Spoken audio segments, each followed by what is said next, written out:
శ్రమకు నిన్ను అప్పగించాడు, ఒక శ్రమ కాలంలోకి నువ్వు ప్రవేశించావు, అవమానాలు అనుభవిస్తున్న అవమాన కాలంలోకి నువ్వు ప్రవేశించావు అంటే ఆ కాలం అనేది ఒకటి స్టార్ట్ అయిందంటే దానికి ఒక ముగింపు కూడా ఉంటుందని మర్చిపోవద్దు.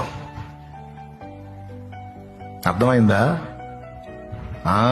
శ్రమ కాలంలోనికి నువ్వు ప్రవేశించావంటే దానికి విడుదల కాలం కూడా ఒకటి ఉంటుంది. అది నమ్మాలి నువ్వు. ఈరోజు అవమాన పర్వాలు నడుస్తున్నాయి, పర్వాలేదు, నన్ను ఘనపరిచే రోజు కూడా ఒక రోజు ఉంటుంది నా దేవుడు.